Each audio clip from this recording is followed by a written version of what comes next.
Over the past year, a wave of nearly identical videos has spread across social media, all making some version of the same claim, that Grok, the AI chatbot built by Elon Musk's company XAI, has finally revealed who really built the pyramids, complete with dramatic music and the promise of proof that will overturn everything you thought you knew. It is worth saying plainly, before going any further, that this is not a real discovery. No chatbot has uncovered a hidden truth about the pyramids that archaeologists somehow missed. What these videos are doing is repackaging an old genre of pyramid mystery. Content, the kind that has circulated in one form or another since at least the 1970s.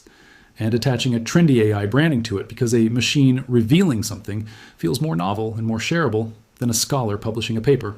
The frustrating part of this is that the real story of who built the pyramids does not need embellishment to be genuinely fascinating.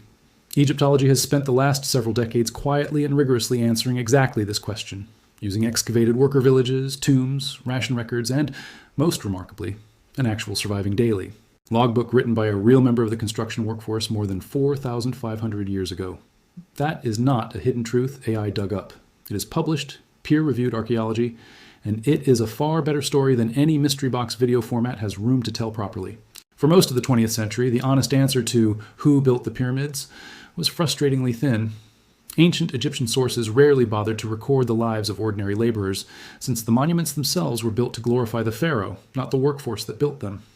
Into that vacuum stepped a handful of much older, much less reliable sources, most famously the Greek historian Herodotus, writing roughly 2,000 years after the Great Pyramid was built, who reported that Pharaoh Khufu forced his population into brutal generation, spanning slave labor to construct it.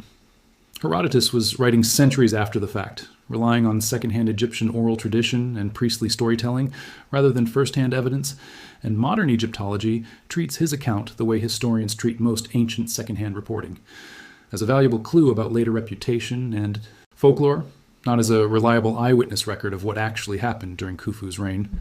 But the slave labor image stuck in popular imagination for millennia, reinforced later by biblical associations with Egyptian slavery that, while historically significant in their own right, describe a different period entirely and have no direct textual connection to the Giza pyramid builders specifically. Into that same gap, left by weak direct evidence, a very different kind of explanation eventually took hold in 20th century pop culture. The idea that the pyramids were simply too precise, too massive, or too technically sophisticated for Bronze Age, the Egyptians to have built it all, and that the real builders must have been a lost advanced civilization, extraterrestrial visitors, or some combination of the two. This idea was popularized enormously by a wave of books and television specials beginning in the late 1960s, and it has never fully gone away, resurfacing periodically whenever someone wants to package the pyramids as a mystery still waiting to be solved. It is this same rhetorical space, what if everything you were taught about the pyramids is wrong, that the recent Grok-branded video trend is stepping into, using the language of an AI revelation to give an old, thoroughly debunked framing a fresh coat of paint. The actual archaeological answer to who built the pyramids has become dramatically more detailed and more confidently established over exactly the period when pop culture was drifting toward ancient aliens speculation, largely due to two major excavation efforts that transformed the field: the discovery and ongoing excavation of a workers' settlement at Giza itself, and a genuinely extraordinary find of ancient papyri at a Red Sea harbor hundreds of miles away. The Giza excavation is the work of archaeologist Mark Lehner and his organization, Ancient Egypt Research Associates, who began systematically excavating an area just south of the Sphinx in the late 1980s. What Lehner's team found there was not a scattering of ambiguous ruins, but an entire purpose-built settlement. Bakeries, breweries, food storage and processing facilities, worker housing arranged in long barrack-style galleries, and administrative buildings laid out with enough planning and infrastructure that Lehner has described the site less as a simple workers' village and more as an entire functioning city built specifically to support pyramid construction. The scale of food production alone is striking. Analysis of animal bone remains from the site shows cattle-to-pig ratios in some areas running as high as 16:1, a ratio that, in ancient Egyptian terms, indicates a workforce being fed with genuinely high-quality provisions rather than starvation rations, since cattle were considerably more resource-intensive and prestigious to raise and slaughter than pigs. Crucially, Lehner's team also found something that speaks directly and unambiguously to the identity of the workforce: cemeteries.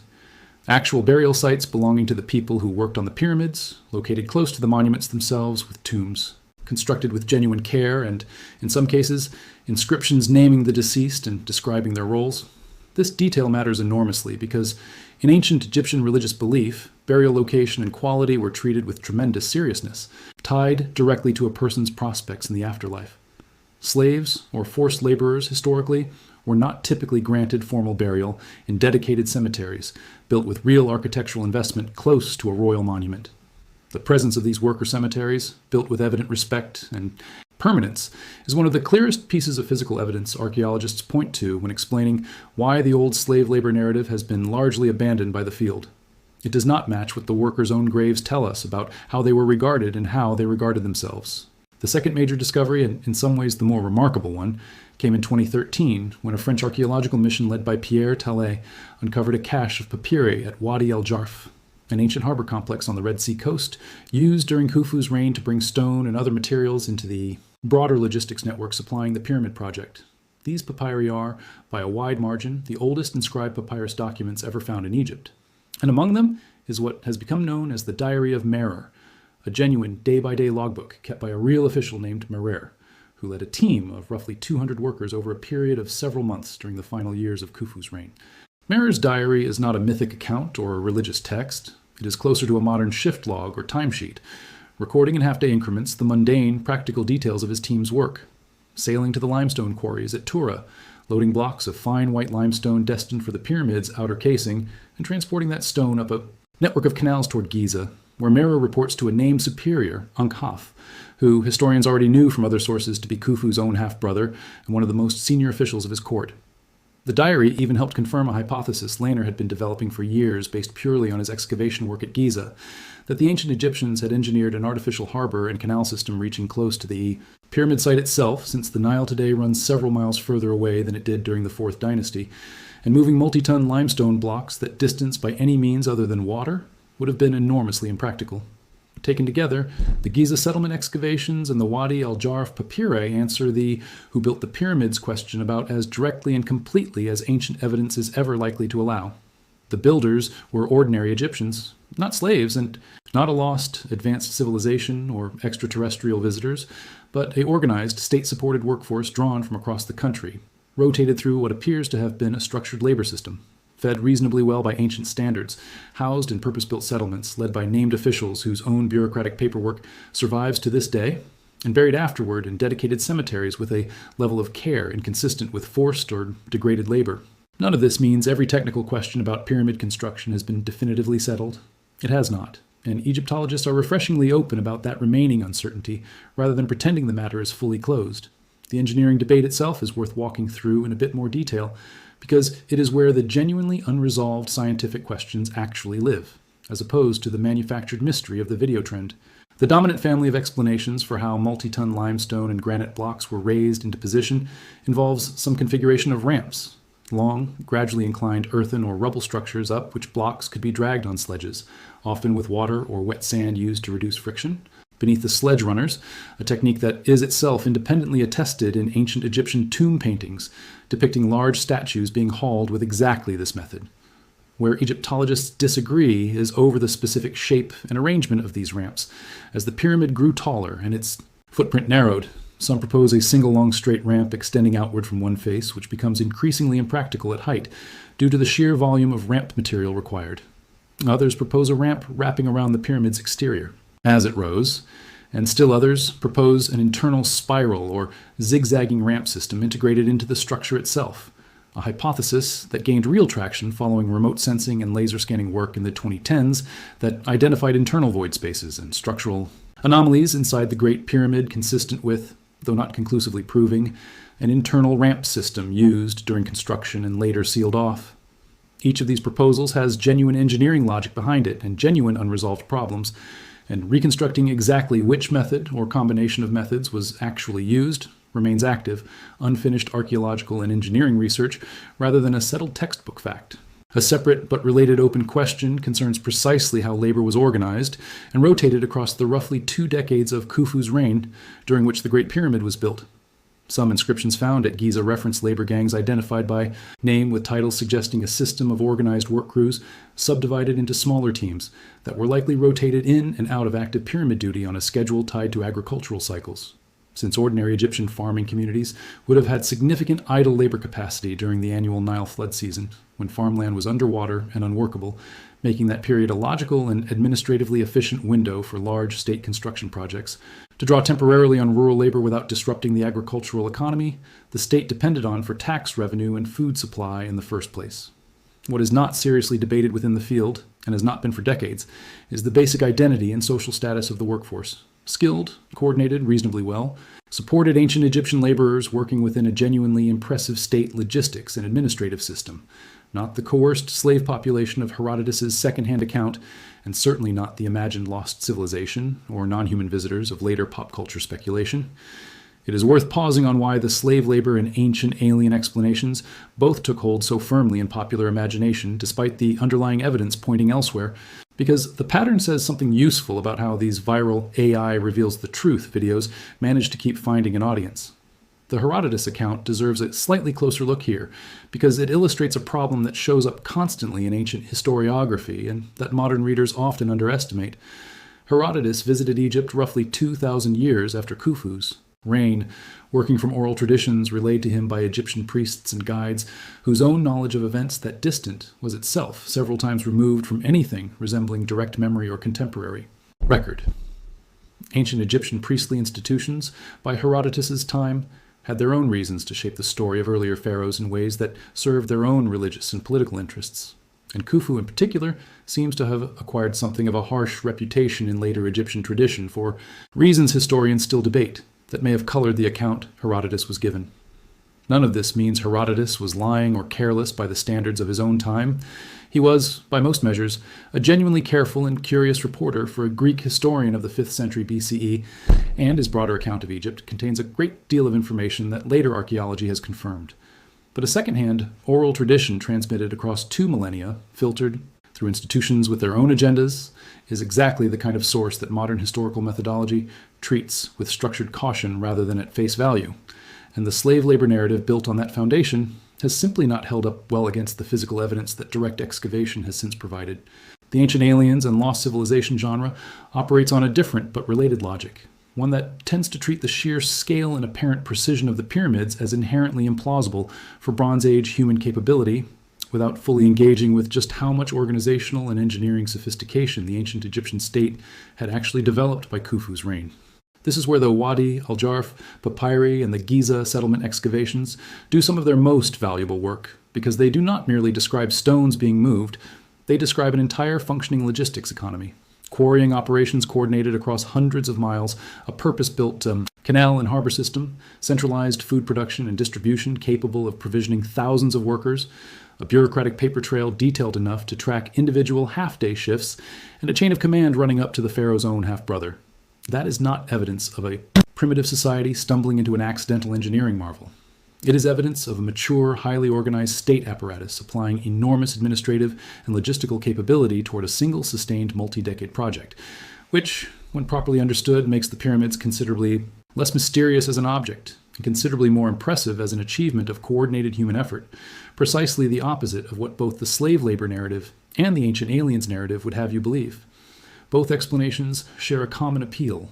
They make the pyramids feel more mysterious, more dramatic, and in a strange way more comprehensible by removing the ordinary human labor and ordinary human ingenuity from the story entirely. It is a less interesting story, in some tellings, to say that a well-organized ancient bureaucracy fed, housed, and coordinated a workforce of ordinary, skilled people who quarried, transported, and stacked several million blocks of stone using tools and techniques we can mostly reconstruct today. It is a more sensational story to say the pyramids required either merciless coercion of an oppressed population or a superhuman intervention, beyond any documented human capability. Both dramatic versions flatten a genuinely impressive achievement of ancient human organization, engineering, and administration into something either darker or stranger than what the physical evidence actually supports. This is precisely the gap that the recent wave of AI-branded pyramid videos exploits, whether or not the people making them are being deliberately misleading. Attaching the framing of a chatbot revealing hidden truth taps into a very old and very effective rhetorical move, presenting settled, documented information as if it were a shocking secret just now coming to light. And it works particularly well with anything involving artificial intelligence right now, since AI genuinely is uncovering new information and insight in plenty of other fields, which makes it an easy, superficially credible. sounding vehicle for claims that have nothing to do with how AI models actually function. It is worth understanding, plainly, what a large language model like Grok or any comparable chatbot actually does when asked a question like, who built the pyramids? It does not conduct new archaeological excavations. It does not have privileged access to buried physical evidence. It generates a response based on patterns learned from existing published information, essentially summarizing what historians and archaeologists have already established, filtered through whatever the model happens to have been trained on and however the question was phrased to it. If a chatbot gives an unusual or sensational answer to a well-established historical question that is far more likely to reflect either an unusual prompt designed to elicit a particular answer, a model producing a confidently worded but factually unsupported response, or a deliberately edited or selectively presented output, than it is to reflect any genuine new discovery about ancient Egypt. None of this is to say curiosity about the pyramids is misplaced, or that every open question about their construction has already been fully answered. Quite the opposite. The genuinely remaining mysteries, like the precise engineering techniques used to lift blocks to the pyramid's upper courses, or the exact organizational structure that rotated tens of thousands of workers through the Giza site across the roughly 2 decades of Khufu's reign, are legitimate open questions that working archaeologists are still actively researching using real excavation, real material analysis, and real comparative engineering study. That is a far more rewarding place to direct genuine curiosity than a viral video promising an AI-generated bombshell, because the real ongoing research, unlike the video trend, is actually capable of producing new discoveries. And, as the 2013 Wadi al-Jarf papyri find demonstrated, sometimes does, in ways specific and well-documented enough, to change how the field understands the project in real, durable, citable detail. What the last several decades of genuine archaeological work at Giza and along the Red Sea coast have actually delivered, then, is not a single dramatic reveal, but something arguably more satisfying. A steadily accumulating cross-referenced body of physical evidence, settlement remains, burial sites, administrative papyri, and material analysis that converges on a coherent and human answer to an old question. The pyramids were built by Egyptians, organized under a sophisticated state labor and logistics system, fed and housed with real care, led by named officials whose own routine paperwork happens to have survived against extraordinary odds for over 4,500 years, and buried afterward with the same dignity given to other respected members of their society. That is the real story. It does not need an AI chatbot to reveal it, because archaeologists have been carefully building that case, one excavation season and one translated document at a time, for the better part of 40 years. And unlike the video trend recycling the same dramatic title every few weeks, their work is still ongoing and still turning up genuinely new things to learn. If there is a genuinely useful habit to take away from all of this, it is a fairly simple one. When a video, a post, or a headline claims that an AI model has revealed some overturned truth about a well-studied historical subject, that framing itself is worth treating as a signal rather than as evidence.